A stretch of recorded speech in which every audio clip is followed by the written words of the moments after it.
رمضان يا رمضان رمضان يا رمضان رمضان يا رمضان بسم الله الرحمن الرحيم الحمد لله رب العالمين والصلاة والسلام على رسوله الكريم. Мейірімдүү жана ырайымдуу Алланын аты менен баштайбыз.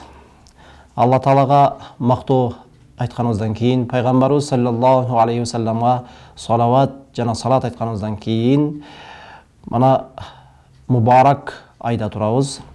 Алгачкысы Алланын мээрими, ортоңкусу Алланын кечирими, акыркы 10 күндүгү Алланын тозоктон азат кылган айында турабыз. Бир канча суроолорго жооп берип кетсек, кулакка суу кирсе орозо бузулабы? Кулакка биринчиден эгерде май, сүт сыяктуу нерсе тамызган болсо, бул орозону бузат, ооз ачылат. Эгерде суу кирген болсо, анда ооз ачылбайт. Бирок ооз ачылганда, эгер май тамызып, бирок ошону менен казасын гана берилет, дагы кафарат берилбейт. Мурдуна дары тамызса ооз ачабы? Ооба, мурунга эгерде дары тамызса ооз ачылат. Азыр күндө бул көп суроо берилип аткан суроолордон нафтизин тамызып мисалы, бул учурларда ооз ачылып калат. Бирок муну менен деле кафарат берилбейт, казасын тутуп берет. Мусапыр түшкө чейин муким болуп калса, ошол күндүн орозосуна ниет кылса, фарз орозодон өтөбү? Ооба, мусапыр дахватул кубра дейбиз, фикх маселеси боюнча. Бул саат 9-10 чейин болуп калышы мүмкүн. Ошол учурга чейин мусапыр адам муким болуп калса, кайсы жерге барса мусапыр 15 күнгө турганга ниет кылса, ал мукимге айланып калат. Мына ушул учурда ага чейин эртеледен таң аткандан баштап эч нерсе жеген эмес, ичкен эмес, анан саат 9-го чейин, ошол дахватул кубрага чейин орозодон ниет кылса, ошол орозодон өтөт, фарздан кутулат. Эгер ал учурдан өтүп кетип ниет кылган болсо, анда аныкы орозо фарзынан кутулбайт. Мисалы, обедтен кийин, асырдан кийин мисалы муким болуп калды, ал мусапыр милдеттүү түрдө важибан орозону этегине чейин, ооз ачарга чейин кармаш милдет болот. Эгерде ушул эле дахватул кубра деген саат 9-го чейин этеккир көргөн аялдын этеккири токтоп калса, орозого ниет кылса, аныкы жараксыз болот. Орозого ниет кылса да, себеби дегенде этеккир көргөн аял орозонун алгачкы учурларында, таң аткан учурунда бул орозо кармаганга уруксат эмес, анын этеккири келип аткан болчу. Ошон үчүн ал ниет кылса дагы анын орозосу жараксыз болот, бирок күндүн ооз ачарга чейин ал орозосун кармаш керек. Ошондой эле мусапырга байланыштуу сапарга чыкканга чейин бул орозого ниет кылып кармап турган, бирок сапарга чыгып кеткенден кийин ал ооз ачарга чейин оозун ачып алганга уруксат эмес. Ал важибан ошол күндү этегине чейин орозосун кармаш керек болот. Көзгө дары тамызса орозо бузулабы дейт. Көзгө дары тамызса орозо бузулбайт, себеби дегенде бул орозо ичке жете турган нерсе болуш керек да, бул көздөн ичке өтүлбөйт деп эсептелинет. Ошон үчүн көзгө бир үзүр болуп калып, дары тамызса орозо бузулбайт. Ооз толо кускан болсо орозону бузабы? Жалпы эле орозону бузуучулардын катарына кирбейт. Орозону ооздан чыккан нерсе, денеден чыккан нерсе бул орозону бузбайт. Кирген нерсе бузат деп эсептейбиз. Ошондо ооз толо кускан болсо дагы бул орозону ачып койбойт, бузбайт.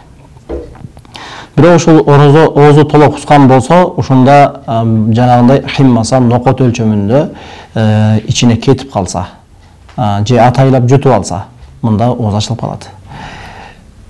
Эгерде оозу толо эмес, бир аз гана кусту, ошол кускан косунду өзү кетип калды, же атайлап жутуп алды.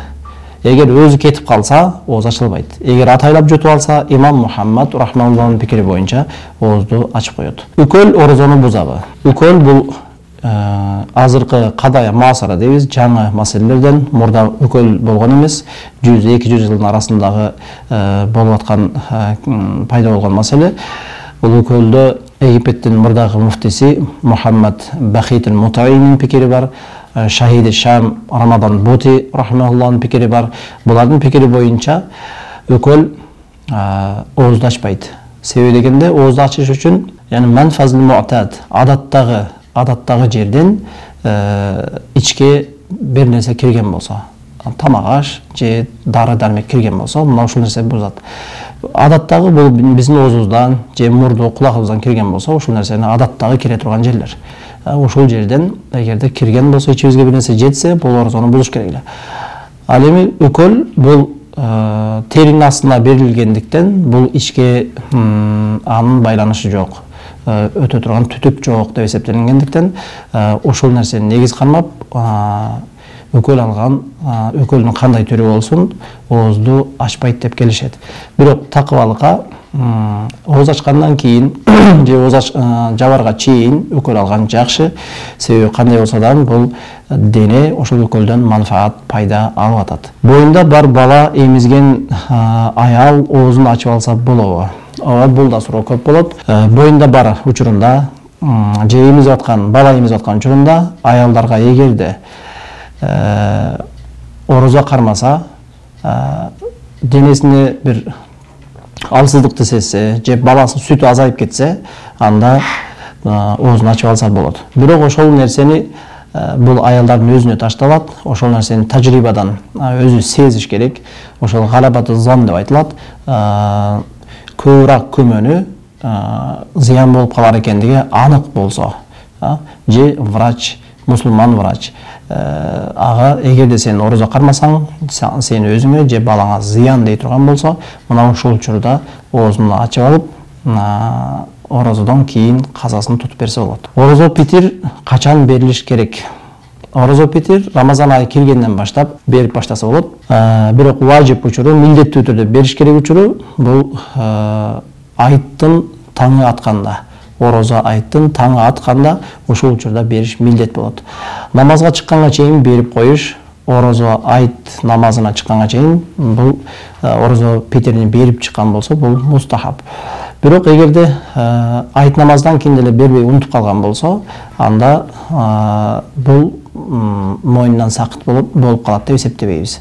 Бул качан болсо да бериш керек, милдет, важип бойдон тура берет. Орозо экенин унутуп калып жеп алса, орозо бузулабы? Унутуп калып жеп алган болсо, орозо бузулбайт. Аллаху алим бис-саваб. Алла Таала баарыбыздын туткан орозобузду кабыл кылсын.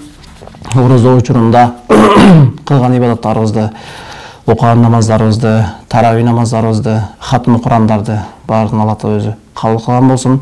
Бул айда Кудай Таала өзүнө жакындаткан салих, жакшы амалдарды кылганга баарыбызга туш кылган болсун. Ассаламу алейкум ва рахматуллахи ва баракатух.